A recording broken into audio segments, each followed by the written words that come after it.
Jonathan Elster, CEO of Next Level. What led you guys to want to rebrand and take on this new name of Next Level Distribution? We've been Audio America now for 24 years. Audio is an important part of our business. It always will be, but we're not just an audio company. We've changed, we've matured, we've got into other categories. We felt like this was the right time to do it. We've gotten great feedback from our customers, but again, we're the same people, just branding ourselves as Next Level Distribution.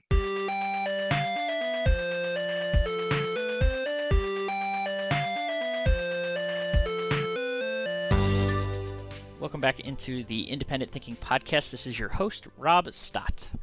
As someone with a background in media, communications, and journalism, I can safely tell you that perhaps one of the most, if not the most important thing as a business is branding and messaging and how you communicate to your customer base. And sometimes for one reason or another, brands decide to rebrand, and I've experienced a couple of those previous stops in my career journey, and it's always an exciting opportunity because you get the chance to really dive into what it is that you do, the core of your business, the core of what you're trying to, whether it's push to a customer, push to readers, push to a membership, and really take a strong, hard look at it and figure out, how to improve upon what you're already doing.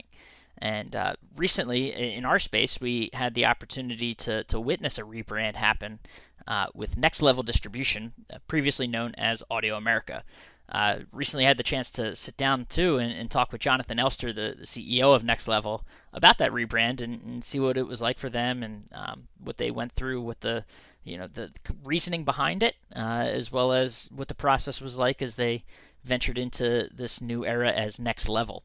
And of course, given the opportunity to talk with Jonathan, we hit on a bunch of different topics, rebrand being the big one, but also talk about the impact of their business, what COVID has been like for them on the distribution side, and talk a little bit about what they're seeing from, as we know, inventory levels are a big concern across the retail channel right now, and to get a distributor's perspective was a good opportunity and interesting to hear from Jonathan on that as well. And really just a great talk. Good guy, good company, and a great partner of Nationwide Marketing Group. So let's go ahead and dive into this podcast with Jonathan Elster of Next Level Distribution.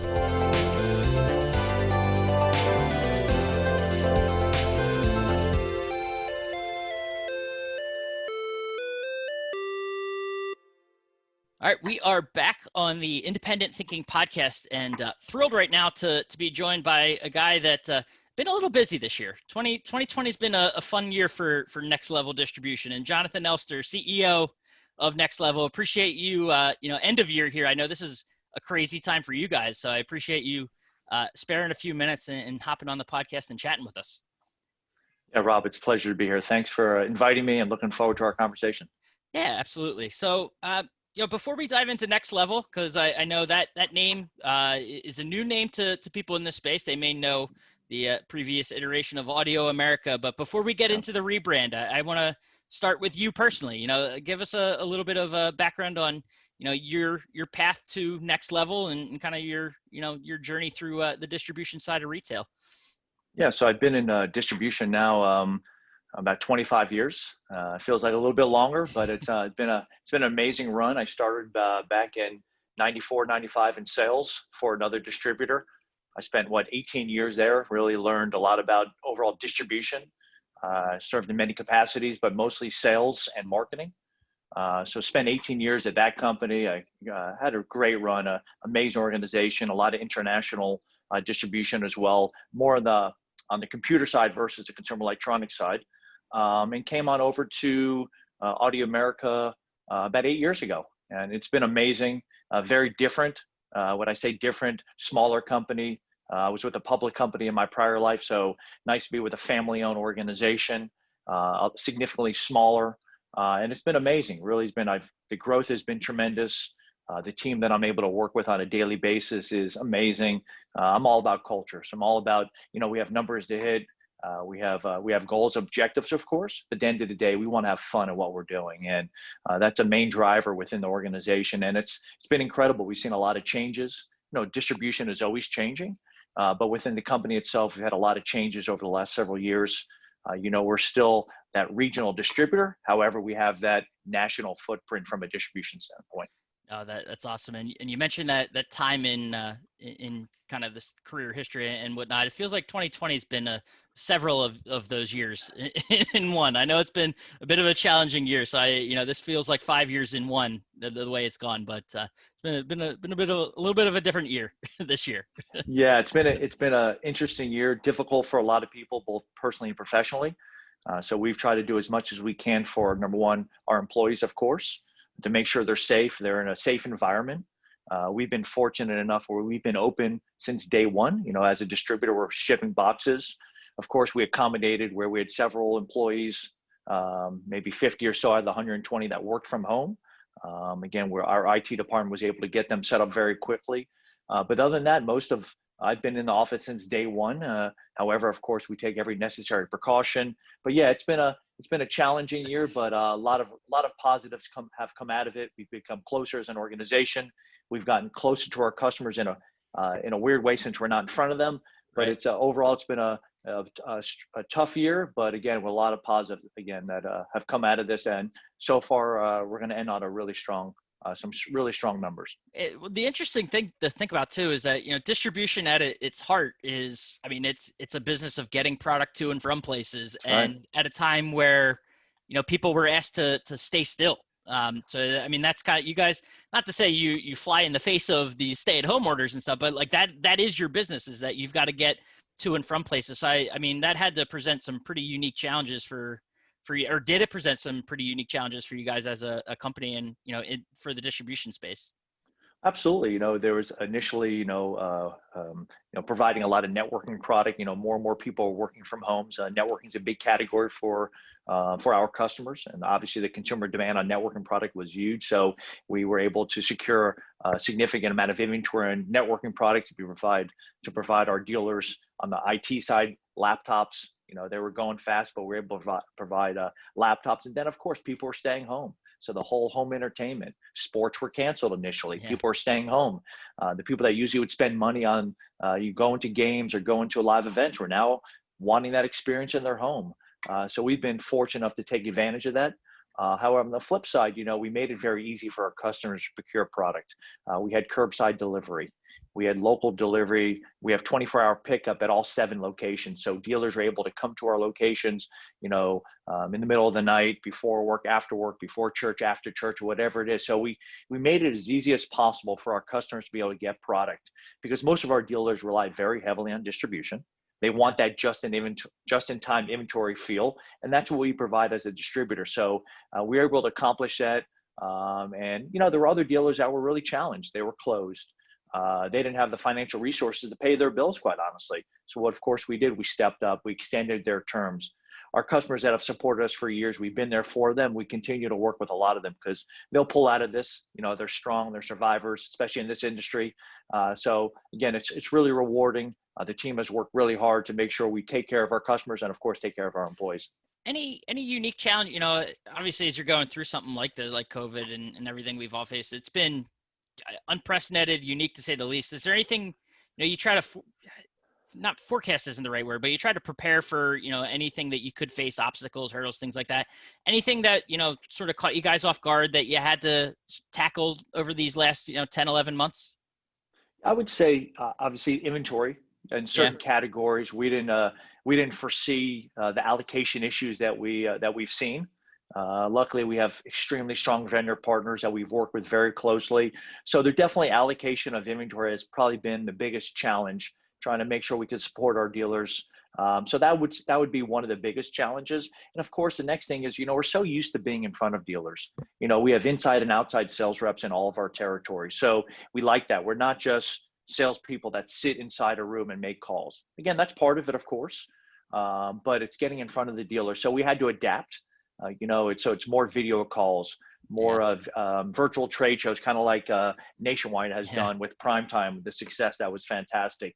But we had to adapt to those type of things. And, we do a lot of Zooms on a daily basis with our customers. And in a weird way, like I said earlier, we're getting closer to our customers because we're seeing them every day, literally on Zoom. So again, it's been interesting to say the least. And we've been very successful, and our customers have appreciated the things we're doing for them to go that extra mile. Yeah, well, it's funny you mentioned, it's kind of very similar, I think, to, what nationwide we have obviously our field team, the member support managers that go out to their regions and talk to the dealers that are in their network that they support. And, I'm sure it's a very similar sort of situation that they're in where, they're used to going to these retailer stores Yeah. and talking directly with them and getting face to face. And, that you hear so often in this space about, just the importance of a handshake and getting to see someone. But, awesome to see, obviously, too, that technology is something that can support this kind of space and the work we do on both sides, distribution and from, a member buying group like Nationwide, to still be able to support these members and these retailers, despite all these, challenges that they've been going through. And I want to circle back. You mentioned inventory. That's obviously been a big thing that, our retailers, our members have, struggled with and are looking for product, especially during these, as we talked during the holiday times. What are you seeing from a distribution side? Is it getting better? Are we kind of in the, is there light at the end of the tunnel as far as these issues of getting access to product? So I think, certain categories are more challenged than the other. You look at our car audio business, as we refer to as 12 volt, which is our legacy business from 25 years ago. It's still 10 to 15% of our business. There's major allocation issues in that channel of business. So that's something that we don't see the flow until maybe February, March. So that's become a big challenge. However, on the flip side, on the video side, we're seeing improvement every day with suppliers like LG, with Samsung and TCL. We're seeing that we're seeing the flow of inventory get better. On the receiver side, it's been a challenge getting audio receivers. We're hearing January, February should pick up. So overall, it's improving. But again, we're reaching out. We're working extremely closely with our suppliers, whatever it takes to get product. And again, I think by January, February, things should clear up a little bit. But again, we continue our buyers. Like I told my buying team yesterday on a call, they've done incredible things by securing product. If they can't get it from one brand, get it from another brand. So kudos goes to my purchasing team for what they've been able to do in a very difficult situation. Yeah, flexibility, whether it's on the, clearly on the distribution side, as you mentioned, but retailers as well. It's been a time of needing to adapt and just be flexible and willing to adjust on the fly. So, like you said, I'll second it. Kudos to everything that's been happening. And I think for us and I'm sorry to interrupt, yeah. The biggest thing we've been able to do from an inventory standpoint is we want to make sure we're taking care of all of our customers. So we've been very clear, if we get X amount of units in, that doesn't all go to one customer. I mean, we want to support our larger customers, of course, but we have thousands of dealers that we work with. So we've put maximum number of units sold to each customer because we want to take care of that smaller customer who he or she has a smaller business. We want to make sure we support them as well. So that's been a challenge at time with sales reps. Yeah. They're aggressive. They want all the inventory, but at the end of the day, I want to support more than one customer. So we've been able to do that. And again, it's been some hiccups along the way, but we feel like we've been able to support a lot of customers in tough times. No, and I think that's a message that, independents feel like backs are up against the wall a lot of the times against whether, it's just others in their areas, big box versus independent, and kind of how they see things going. But, certainly something I think they would appreciate hearing. And for sure. Are there any, changes that you've noticed that you think will sort of be, it could be as simple as, you mentioned the Zoom meetings and being able to meet with, dealers kind of virtually, or any other areas where you think there's sort of lasting change that we'll see because of this, everything we've gone through? I do think there's going to be, the overall, your travel budgets will definitely go down. I don't think we'll be traveling as much to visit customers, at least outside of the territory. I do think the whole trade show business will change. Quite honestly, I've always been a huge fan of the primetime events. Again, I don't say that because we're talking to you. Trust me, I tell everybody they're amazing events because these are buying shows. So hopefully we'll go back to normal with that. But I think overall, I do think change. I do see change from that standpoint. I think we'll see less of those shows. People rethink the spend because those shows are awfully expensive. But the one thing we do want to get back to is in our local territories is getting in front of these dealers, building those relationships. That's the most important thing for us. And again, obviously long-term people will be working from home. So we have more, working closer with our customers or to help them support the end consumer on, solutions such as Office in a Box. So we have solutions we've come up with to make it easier for our dealers when they're selling to their customers. So that's been a big win for us, and our dealers appreciate it. Try to help them create solutions versus just selling one item. No, that's awesome. And certainly, the getting back to in person is something I know we're all looking for. A lot of pent up wanting to get out of the house type of feelings for sure. So, and I know, the feedback you mentioned, Primetime, feedback on the virtual I know has been very positive, and something I know, is likely to kind of stick around in some form or fashion. Whether obviously we want to have some in person angle to these meetings going forward, but the fact that you can pull off a virtual show and have it still be engaged with, a platform engaged with, I know is something that a lot of the people that worked on that were proud to see, and want to at least have some sort of a hybrid feel to kind of what happens going forward. So yeah, we were quite skeptical. yeah. I'd been involved in a few of them, and I wasn't sure what to expect, and it actually went off really, really well. We were very impressed. We got a lot of great feedback. We talked to a lot of customers. The team that we work with, from Hank, Lee, Randy, and everybody, they were tremendous throughout the whole process. So it actually was, again, going into it very skeptical. It actually worked out really well. My sales reps wrote some nice business. They were happy. So kudos to whoever came up with the concept, and the technology was fantastic. I think I'd be lying if I didn't say we were a little, you don't know what to expect with these virtual events. And I know something else you combat is, we're doing this over Zoom, but kind of that Zoom fatigue. So you don't know what's sort of, the feedback's going to be, or the level of engagement, but no, it was all pretty cool to experience. And like I said, something I think we'll kind of see in some form or fashion moving forward. But, I feel like we've buried the lead here, because, when I reached out, we wanted to talk about the rebrand, and that's obviously been the big news for you guys here. September, October timeframe, switched over from Audio America to Next Level Distribution. And, I want to dive into that with you, and sort of get we'll start with sort of the desire to rebrand it as it were. So, let's start there with kind of, what led you guys to want to rebrand and take on this new, name of Next Level Distribution? Yeah, so, we've been Audio America now for 24 years. Like I said, I've been with the company 8 years, and, audio is an important part of our business. Of course, it always will be, but we're not just an audio company. We've changed, we've matured, we've got into other categories. So that's what really drove the name change, to Next Level Distribution. And, Audio America will always stay with us. But now we're operating under Next Level Distribution. So, we're the same company. Like I said earlier, we're still that regional touch, but we have a national footprint. So now we have additional locations. We're opening up in Dallas, Texas on January 1st. We just enhanced our website, best in class website. Incredible what the new website does. So, we're in other categories today. Audio, again, still important, but from video, automation, networking, IT products. So we don't want to be pigeonholed just as that audio company. I've spoken to vendors over the years and said, well, should we be talking? Aren't you just an audio company? And I heard that one too many times. So we felt like, we're Next Level Distribution. We're really excited. The team is really excited. And we couldn't be happier with the transition. This year, again, it's a lot of people said, hey, do you want to wait? No, we felt like this was the right time to do it. We've expanded our business. As you're aware, we did an acquisition back in February.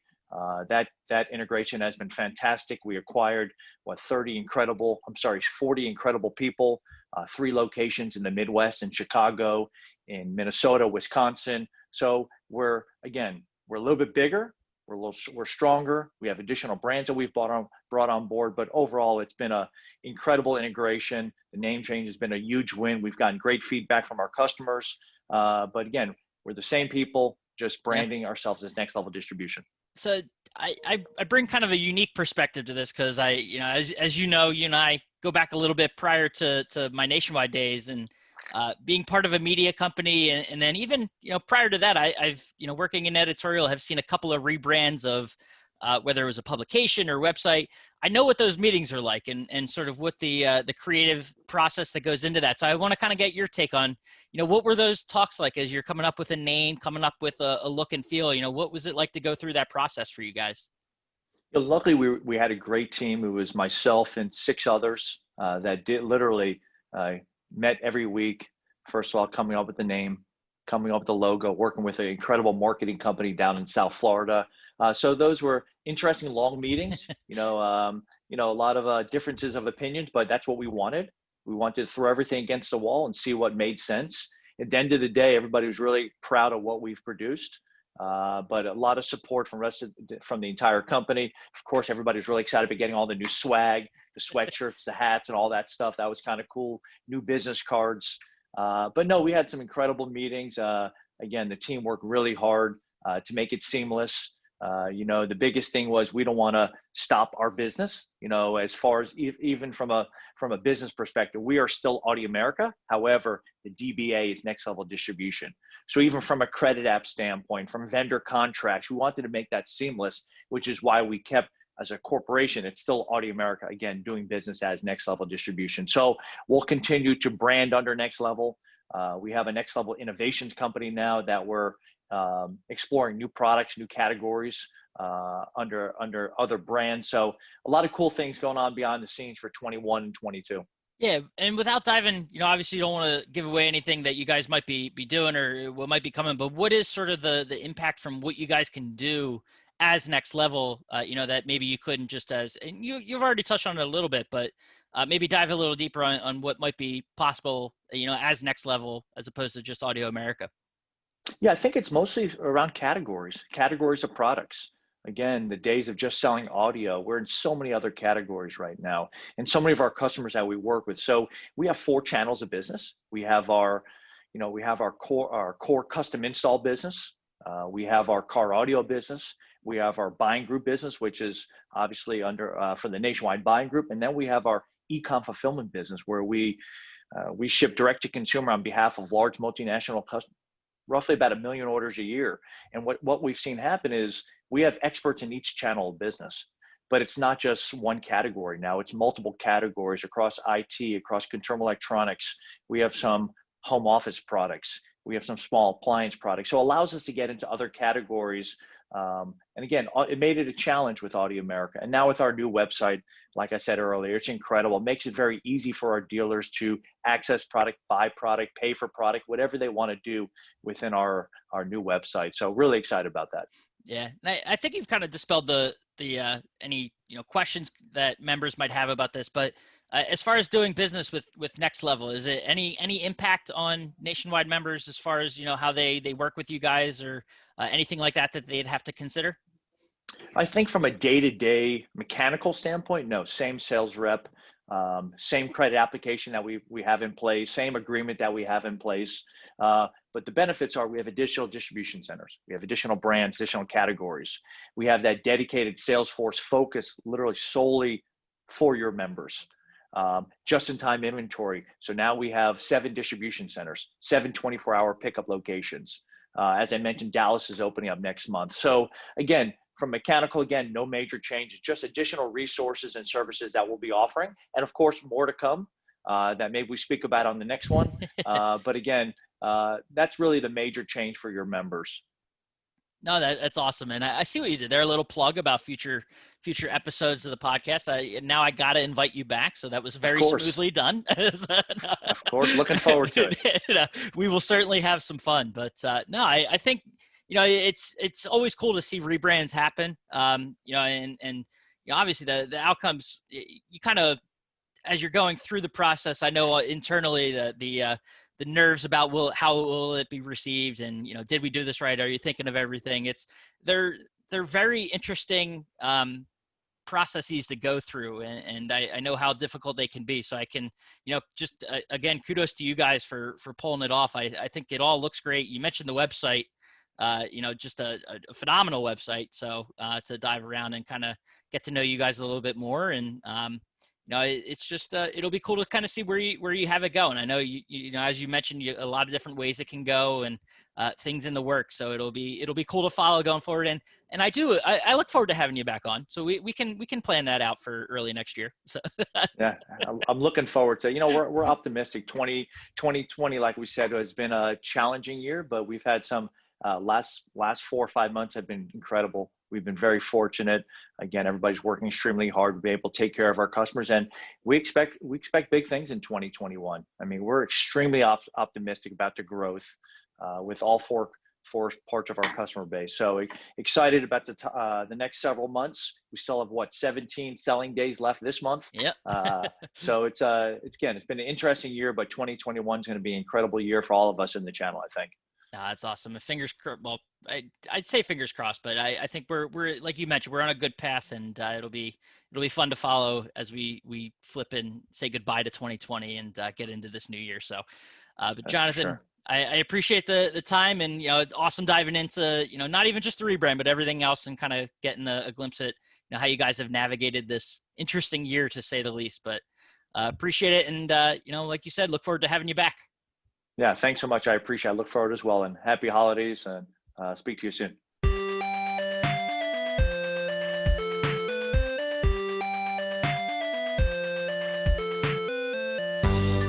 All right, and a big thanks again to Jonathan for taking time out of his day during the holidays, no less, to talk to us. A busy time for everyone, but appreciate him taking time to chat with us about the next level rebrand, and always, like I said at the top, interesting to get a look at under the covers of a rebranding for a company, and see why they decide to make move the decision to rebrand, and what they learn about themselves as they go through the process. It's always a unique opportunity, and appreciate him sharing that process with us. But as always, of course, we appreciate you listening to the Independent Thinking Podcast, and we will catch you next time.